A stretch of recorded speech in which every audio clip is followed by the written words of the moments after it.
Bobi Wine avuddeyo n'ayogera ku nsonga y'abaana be okubeera nga yabatutte ebweru ekiro ekikeeseza olunaku olwaleero. Amanya endoboozi bamutemesa SMX representing straight out SMX Media. Nkwaniriza nnyo wano ku SMX Media. Oba tunawe okubeera nga osubscribinga kankusabe bambi subscribinga kubanga ne tubeera ne latest updates ku celebrity lifestyle. Wano tubeera n'amawulire aga buli kala buli ssaawa buli time wegagwirawo ffe tulikolera naye ekiro kikeeseza olunaku olwaleero. Bobi Wine yavuddeyo n'abeera ng'akwata abaana be n'abateeka ku nnyonyi. However, Nyinganero omuntu ayekengedde ebintu bya security naye tannaba kubeera nga disclosinga wa owatuufu abaana be gye bagenze. Wabula tumanyi kimu nti abaana be bagenze ebweru. Tetumanyi wa destination y'ennyonyi ticket zabadde ziraga awo we bakomye oba bamaze ne babeera nga beeyongerayo. Kati awo buli kimu social media we yatabukidde okuva olunaku lw'ekiro paka kati Bobi Wine wavuddeyo okubeera nga ayogera ku nsonga lwaki yatutte abaana be ebweru nange kwe kuvaayo okubeera nga ngibategeeza. Bobi Wine avuddeyo n'agamba bannange mwogedde bingi nnyo okubeera nga natutte abaana bange ebweru kubanga wedda social media bonna bali ku social media ng'omanyi muni ya Bobi Wine yesimbyewo ku bwa president wa Uganda so nabano bakose eyo advantage oba opportunity okubeera nga buli kigwawo okubeera nga bakyogerako. Wedda abantu bagamba muni abanange struggle yaddala wedda tinnatandika kati mbu struggle yaddala egenda tandika oluvannyuma lwa Bobi Wine y'okubeera mbu amaze okubeera nga sekiwalinga abaana be okubeera nga bajje mu Uganda kijuke tubuzaayo naku ntono okubeera nga tugenda mu kulonda. Kati abantu wedda ku social media bagamba Bobi Wine ye mumulabye temuyita musiro okubeera nga abaana be ye abajjemu mu ggwanga lya Uganda abagenzo wantu wali safe kati mu abasigadde mu abagenda okubeera nga bamanya kati wedda vibe esigala erinnya okusinziira buli omu commentinga oba awa reason ye okusinziira kwani gwa supportinga oba gwani gwasuubira okubeera nga agenda okuwa akaluko okubeera nga afuuka president wa Uganda. Abanupu nga bawagira Bobi Wine yakoze aba NRM baba opposition abasigadde nga bagamba ndoza mulaba yafa ku baana bafa ku family ye mutabafaako kati mweche kigenda okubeera nga kiddako. Bobi Wine agirabye biri bitoko yo wae kanve mbere nga clarifying ensonga lwaki abaana bange nabatutte ebweru. Bobi Wine awadde ensonga eziwerako. Yes, Bobi Wine awadde ensonga eziwerako lwaki yatutte abaana be ebweru. Awo nno Bebe Cool kansooke ku comments z'abantu ababiri then before nga sinaba nsonga ya za Bobi Wine zavuddeyo okubeera nga lwaki yatutte abaana be ebweru. Omu kubaleetedde ndowooza ne Bobi Wine okubeera nga avaayo babeere nga commenting oba nga clarifying ensonga ekisooka nkugamba social media n'abalala okwengeri embi gye bainterpretinze ensonga ye y'okubeera nga atutte abaana ebweru. Bebe Cool ye kennyini yavuddeyo n'agamba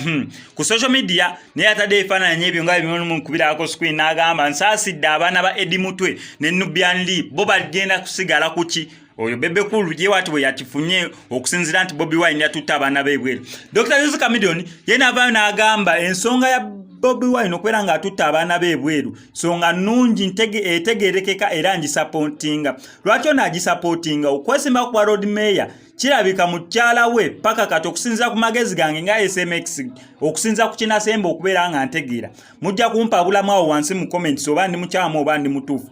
Ye road mayor Dr. Joseph Chameleone family ye yonna ne mukyala we yabatikkirawo nga lumu we yayingira mu politics bo bali mu nsi za bweru okusinziira kutegeera kwange tebaliwo mu ggwanga lya Uganda so in case of anything bo family ye eri bulungi so ne Dr. Joseph Chameleone avuddeyo n'asupportinga ne Bobi Wine okubeera nga yakutte abaana be n'abatwala ebweru olw'ensonga yasinze giteeka ku ssuubi omwana omuto n'agamba abantu wano mu Uganda tata wabeera mu politics n'abaana nabo bayagala nnyo okubabeera nga babayingiza mu nsonga za politics yete eri ebeera issue ya taata nansi abaana mubaleke bafune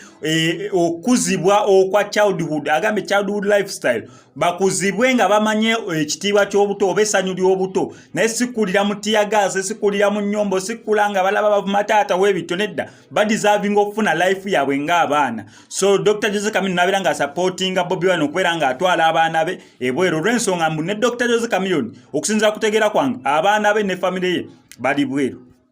Bobi Wine n'avaayo naawe ensonga ezitegeerekeka oba ensonga nnyingiko naye ngenda kuwaayo entono ku ezo zaawadde kiniri eriggwa okuzidigestinga n'ozifunanga ye waaziderivalinze oba okuzidigestinga n'ogamba gwe n'ozifuna mu nsonga endala naye abadde agala clarifyinga nsonga mbu ya family yali sekiwalinze biki nedda ekyo si ye point. Avuddeyo n'agamba ku mirundi mingi bazze ba-attackinga abaana be oba family ye nga bajingiza mu politics naawe ensonga esooka we yali adi ku kya age limit twalabako amawulire nga broadcasting oba gakola eggulire nga ekisenge kya mutabani we Solomon bakikubako ka grenade oba ka bomu agamba uli twagala bulungi nnyo bwali budde bwakyo biki bagenda owulira ekibwatukira ku kisenge kya mutabani we bagenda ogirawe bati nga yabadde bomu bagezaako baatakinga ogwo si gwe gwasooka nawe ensonga ey'okubiri nti ne ku ssomero gye basomera abaana baabo yabakyusa olw'ensonga mbu baasi eyali etwalanga abaana ku ssomero naki baali bagyatakinzeeko mainly nga batagetinze baana ba Bobi Wine okitegeera so on top of that yafunye n'okulabulwa okusinziira ku Bobi Wine agamba yafunye credible source ng'egamba muni abaana be bayinza obakidnappinga mu zino ennaku ezisigadde bakoseeyo ensonga y'okukidnappinga abaana ba Bobi Wine okubeera nga bamukakkanya oba bamunafuya okugendera ku nsonga ziki ze banaabeera batadde ku mmeeza tokimanyi bulungi nnyo nti omuntu akwatira ku mwagala ng'omwana oba omukyala ayinza okugamba owaayi omuntu oyo akozesa advantage eyo kutaaminga kyonna kyabeera ayagala ate olwedde gwobeera ku side eluzinga so Bobi Wine n'agamba okusinziira ku credible sources zaalinamu nga babadde baagala tuusa obulabe ku baana be oba ku famire ye ko ye n'agamba nedda kansooke nzigyewo famire yange ngitwale mu kifo ekiri Ssekyuwa in fact agambye mbu ye si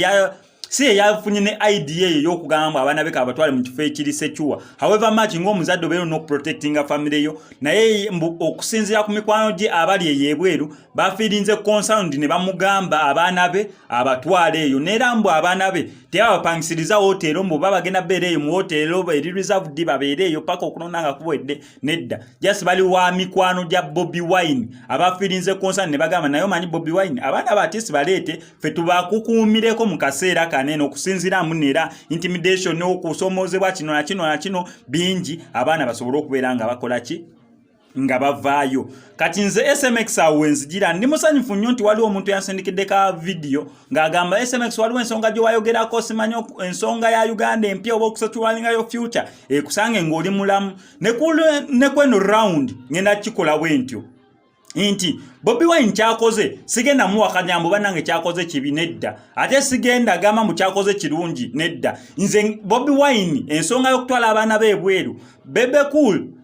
ensonga gyawadde mbu lwaki Bobi Wine atutta abaana b'ebweru ate aba Edmonton bo basigadde kuki Dr. Jessica Million commenting engejja commentinze naawe kenyini awulirize no story okupasivinga story oba engejja wakifunyemu kineeno kitwale bwotyo okusinziira kunze nabagamba waneeno ensonga yonna omuntu gyakola okusigala nga ali mulamu nze njja kubeera supporting omuntu oyo obeera owulira nga toli comfortable mwene ensonga ng'owulira oyagala laba Uganda empya eyo Uganda empya nze nsaba Mukama Katonda ekusange ng'oli mulamu Uganda empya eyo sijagala maama wange yekka nange nneeyagalamu sijagala muganda wange yekka sijagala mukyala wange yekka gwana omukyala sijagala mu baana bange bokka nange kenyini